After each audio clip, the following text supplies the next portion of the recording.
Sometimes when you need to make dinner or lunch for yourself, for your family, you're not really in the mood to spend a lot of time in the kitchen. You just want to make something delicious and you want to make it quick, and ideally you want to make it without a bunch of trips to the grocery store. And so today I want to show you a dish that's just kind of a riff, to be honest with you. This is something I've never made before, but I'm going to make it for you guys to prove the idea behind it, which is sometimes you just raid your fridge or your pantry or both and you see what you have and you come up with something. So today's dish is utilizing things I found in my fridge, frankly, because I have a bunch of leftover recipe ingredients from showing you guys other stuff. So let's walk through it. So I have some chicken thighs. We've done a recipe with chicken. I had a lot of leftover thighs, bone in, skin on right now, but we're going to do something with those. I have some lemons. It's the middle of citrus season for me right now, and so I have some really beautiful Meyer lemons, and I love these. I always kind of keep some on hand because I think their flavor is delicious, but you could have regular lemons.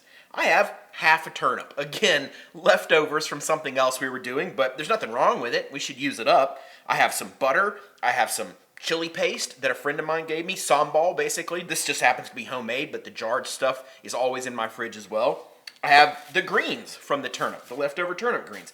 I have some parsley, and then I have some basil from when I was making pizza. And so I'm going to put a dish together for you guys today that is going to take under 30 minutes to complete, from all the prep to getting it on the table and serving it, and we'll see how it goes. So first things first, let's do a little bit of prep. We need to clean up these chicken thighs because I want to take the bone out. We probably need to do a little bit with the veg. I'll mince up this shallot, and then we should be ready to go. So right now my chicken thighs are, well, they're just chicken thighs, meaning that the skin is on them and it's kind of crazy looking and the bone is still in them. And that would be fine. I actually love them this way. But for this recipe, I want to make it a little bit faster on myself, honestly, and I want to make it cook a little bit more quickly is what I mean by fast. And so I'm going to take the bone out. Now, this probably begs the question, why not use boneless, skinless chicken thighs? And you absolutely could, but in reality, I want skin on. I just want to take the bone out. So let's do that really quickly. And I have some paper towels over here because once I do take the bone out, well, I want to set them on some paper towels to dry them off. So let's grab our knife here. And this is just like a basic utility knife, basically. You know, so 6, 7 inches. You could use a paring knife. You use your chef knife if you want to. So I'm going to make one cut just down the bone. Let me move these paper towels out of the way for a second. So I'm going to make a cut that's literally right on top of this bone, all the way to the end. And that just exposes the thigh bone right there. And I'm just going to use my finger literally to kind of move the flesh to either side of it and open it up. Then I can go in with my knife and make a very, very shallow cut on each side of the bone. Now you notice I'm using like the tiniest little end of this, which is why you could use a paring knife. But that's important because I don't want to hack this thing up. I'm not interested in really like just chopping it to bits. And so much about butchering is being very delicate with things. It's about cutting only as much as you have to, not just going bananas with it. And so I'm making very, very shallow cuts because in reality, once I've exposed the bone, I can kind of just go in here with my fingers and take it out for the most part. And that's what I'll do, is that I'll go in with my fingers and kind of squeeze the chicken bone until it pops up like that. And then I'm going to go underneath and just make a cut in either direction. And I'm going to take that chicken bone out and set it aside. Now, go back and check, make sure you don't have any hard cartilage, which in this one I do. And so in that scenario, I'll need to go in here and trim that piece of cartilage off because that wouldn't be very pleasant to bite into. So now I'm left with a boneless chicken thigh, skin on, and I'm just going to kind of spread this out to see how much skin I have because I don't need an absolutely insane amount. I just want to make sure that this thing is completely covered. And so in this case, I got chicken skin kind of hanging off of both sides. So I'll just go in and make one very quick trim and just remove some of that excess chicken skin. There's nothing wrong with it. I just don't need quite that much. And once I have that, now I have this really nice skin on chicken thigh. I guess I got a little bit of skin hanging down. I could trim that for a sec here. But skin on, boneless chicken thigh, and let's just set that aside on top of our paper towels to start drying the skin some.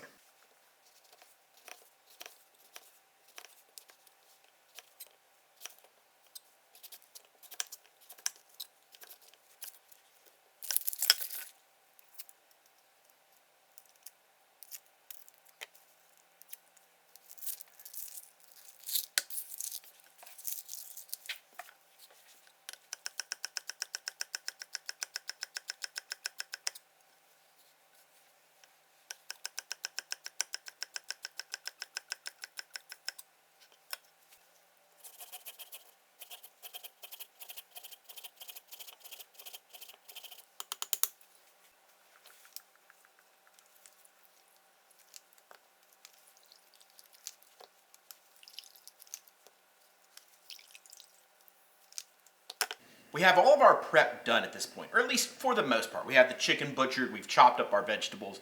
Really now it's just a matter of cooking. So on the stove, I have a skillet. This is a big, 12-inch skillet, and it's over pretty high heat. I'd call it medium high for me. If your stove isn't super powerful, I would go all the way up to high in reality.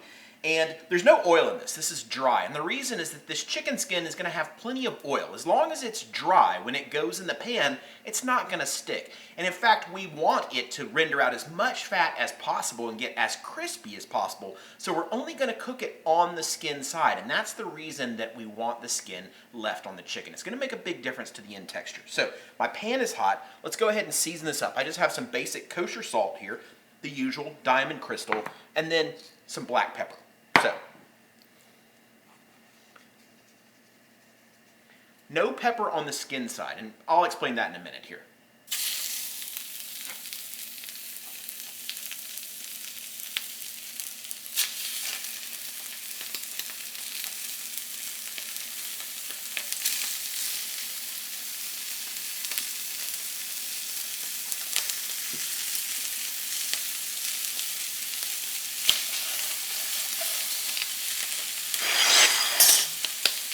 Okay, chicken is in our pan, over high heat, doing its thing. Let's hit the top part with a little bit of salt as well. And I'm not measuring this, guys. This is to taste. This is just a matter of preference. But I will say that I season my food a lot more aggressively than a lot of people do at home. It's a matter of personal preference, but it's also kind of a chefy thing. And now I'm going to go black pepper on top. So just on the meat side of the bird. And the reason for this is that pepper can burn, and it is notorious for burning. And so the fact is we're cooking over really high heat on the skin side here, and I don't want the peppercorns to burn. So I'm only seasoning the top portion of it. Now, I'm going to give my pan a turn, and the reason for that is, well, my house is slightly unlevel. That might not be the case at your house, but my stove tilts a little bit in one direction. So every now and again I kind of have to give it a spin to make sure that it cooks evenly. So the game plan here is that we're searing on the skin side to establish that browning, also to make sure that it doesn't stick before we pop it in our oven. Our oven, by the way, is already on 400 degrees Fahrenheit, and for me, convection fan. If you have a convection oven, I would highly suggest almost any time short of maybe prime rib, when you're cooking meat, it's better to do it with the fan. It cooks more evenly, it cooks more quickly, and for me, the results are a lot juicier. If your oven doesn't have a convection fan, turn it up a little bit. So 425 degrees for those of you who don't have convection ovens. So I feel like we have enough established browning here, and the way I can tell that, by the way, is looking at the corners of the chicken in the pan. As soon as I start to see kind of a light golden brown color, I know I'm where I need to be. Now, this isn't the only thing going in the oven. We obviously have the question of what do we do with these turnips? And I cut them pretty big, and the reason for that is that I want to roast them alongside this. Now, in this particular scenario, I'm actually not concerned with whether all of my turnips get an even amount of browning. I kind of want a little bit of irregularity to that, and I'll explain that part a little bit later as well. So, all you need to know is that for now, take your pan, sprinkle your turnips over it. Make sure it lands in some of the spots where there isn't chicken, but then it can also kind of land on top of the chicken as well. That's the benefit of the convection fan. It's going to help us roast these turnips. So, there we go. Now, let's grab this, let's pop it in our oven. Chicken and turnips are in the oven. They probably have 10, 12 minutes, give or take, before they're done. So let's finish this dish. Just set our bowl aside here for a moment, and let's talk about the turnip greens portion. So, the tops of turnips are actually really tender, and they make great salad greens, but for some reason, people either throw them out or they stew them down until they're army brown, and I don't want to do either of those. But I do need to clean them up a little bit. Now, some of these are fairly clean, but you'll notice ones like this, they have a little bit too much stem in them, and that stem can be a bit on the tough side, so just sort of go in and pick it out. So this, just set it aside. This one especially, like look at this thing. That's pretty big. So go in, just pinch it along the side here until you reach the point when, well, it'll kind of break on its own. And if it pulls out as one solid piece, well, that tells you that it was a little bit on the tough side. So we'll just do that across all of our greens.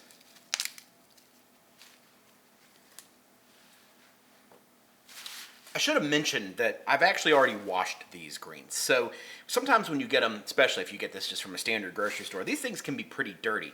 But a little bit of rinse in cold water, toss them in like your salad spinner, they're good to go. So I have my leaves here. I'm just gonna run a quick chop on them. Just use our same little knife that we have. We don't need to break out the big chef knife or anything like that for today. Completely unnecessary. So I'm just kind of rolling these up in a bundle, almost like I was gonna do a chiffonade. And then it just helps me be able to manage this a little bit better. So we just kind of want to cut it into bite-sized pieces. Not too big, also not too small. That looks pretty good. And if you see any that look big, you can just use your hands to kind of break them up. Think of this again. Think of this as salad greens. Imagine, kind of take a journey here with me and imagine this is romaine or something like that. Use your best judgment for the size that you'd want in a salad of traditional lettuce. And that looks pretty good to me. So I'm going to swap our herbs, and I'm going to add our turnip greens back to our bowl that we had over there. Okay, now, as far as herbs are concerned, we have basil and we have parsley. And we are going to treat these a little bit differently. With basil, we kind of have to go in here and pick the leaves. And we're being a little bit more picky as well, in that we're looking for ones like this, for example, that have a little bit of bruising on them. That bruising is not good. Let me see if I can get this to you just a little bit closer. It's that gray, black, that doesn't taste very good. So that just gets chucked aside. What you want are nice, bright green leaves that don't appear to have any bruising on them. Just pick those and kind of set them aside in a little bitty stack. Pretty good. Now, I have also sort of the left behind stems and some of the smaller leaves, and I'm going to hold on to those too, and I'll show you what's going to happen with that. So let's just set those over here. Now the bigger leaves, I'm going to be mindful to truly kind of build a nice stack from them. And we are going to do something that's, again, very similar to a chiffonade, meaning that we roll it up and then we slice it. The only difference here is that I don't want to slice it as thin. I want bigger pieces. So I'm going to cut more thick ribbons of almost something the size of a piece of pappardelle. That's what I want from my basil, and just chuck it in our bowl with our turnip greens as well. Now, last but not least, our parsley. This is one where we can be a little bit quicker. We can just go through and try to pull the big stems away. We don't want those. They're not very tasty. They'd be fine in stock, but they're not great for like a salad green. Pick those and just sort of chuck our leaves over to the side here.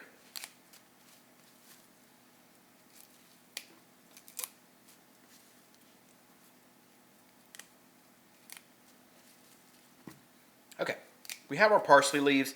Again, they're not perfectly stemless. I'm not really concerned with that. I just want the big stems gone. Like, that's probably still a little bit too much. But something like this is no big deal. That's not going to be tough in any way. And I don't really want to chop this up very much either. I want to think of these, again, as salad greens almost. So what I'm going to do is just run my knife through them 1 or 2 times. Can we reference this in another video? A famous chef, Fergus Henderson, refers to this as disciplining your parsley. So we're just kind of cutting it up in a few pieces here. You know, nothing too big.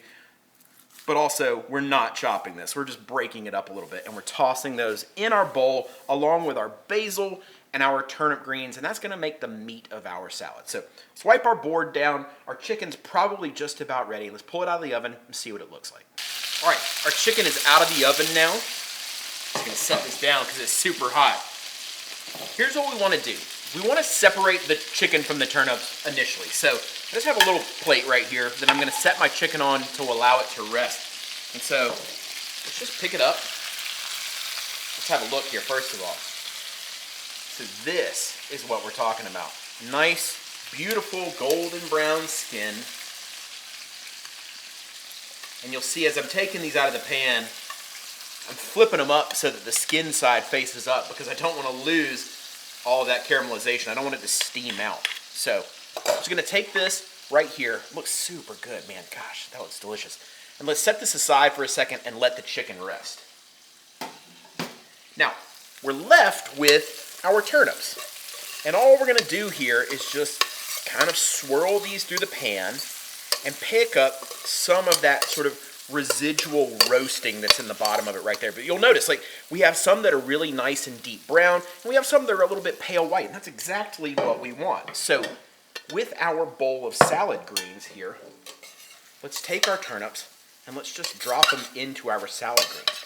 And they're going to start wilting those turnip greens and the herbs. This is our warm salad. So all of that into the bowl there,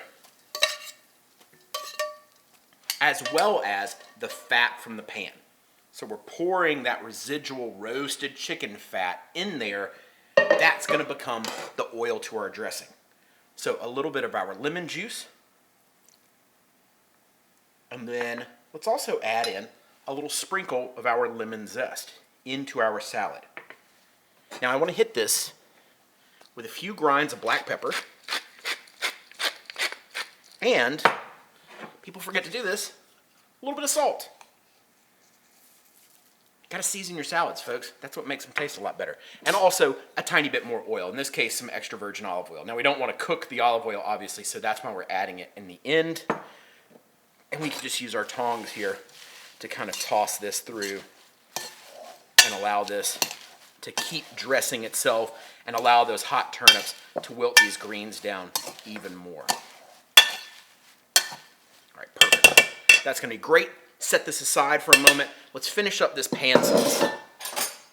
Now, our chicken will be delicious the way that it is, but it could be a lot more delicious if we build a quick sauce. So in our super hot still skillet, let's take those slices of shallot, drop those into our pan, and let's turn the heat back on underneath this. So I'm going back over high heat because I want to do this relatively quickly. The game plan here is that we're going to allow the shallots to sweat down a little bit in that hot fat that is still remaining in the pan, and then we're going to start deglazing it with different items to build our sauce.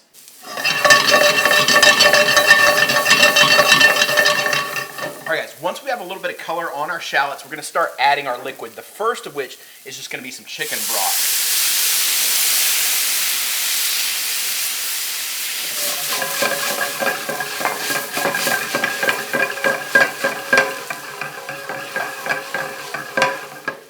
Give this a swirl here. Let it start pulling up all of those nice brown bits in the bottom of the pan. And remember, this pan did come from the oven, so keep using your towel or you're going to burn yourself. Now, I'm also going to use just sort of a flat spatula to scrape and pull up all of those brown bits on the bottom. That's where so much of our flavor is going to come from. We don't want to lose any of that.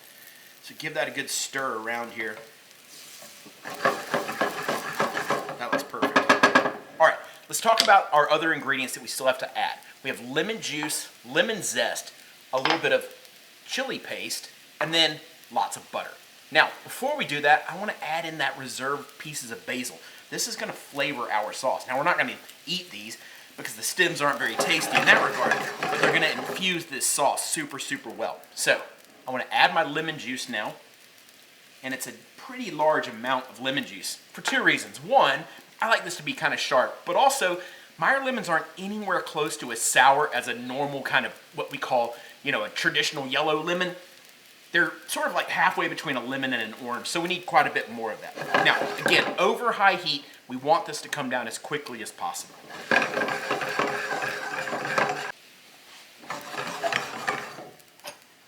All right, let's do a little bit of chili paste now.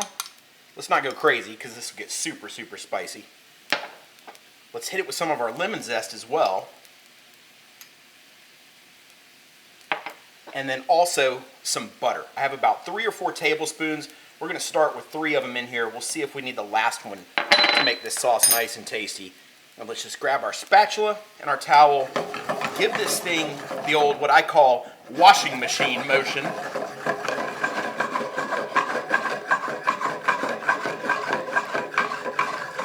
Chicken's done, it's rested, chicken sauce is ready to go, minus this part right here, which is just to tip whatever excess juice you've collected from your chicken back into your sauce and give that a swirl. No reason to let that go to waste. So let's put this on a plate. This is our 20-minute fridge to table dinner here. A little bit of pan roasted chicken thighs, lemon butter sauce, and a warm turnip and turnip green salad. Frankly, it doesn't get too much more delicious than this, but also it doesn't have to be complicated to be delicious. Remember that, guys. It's one of the old adages we have in my restaurant. It doesn't have to be complicated to have complex flavor. I hope you guys enjoyed this. Come back next week. We'll bring you something new. Until then, y'all take care.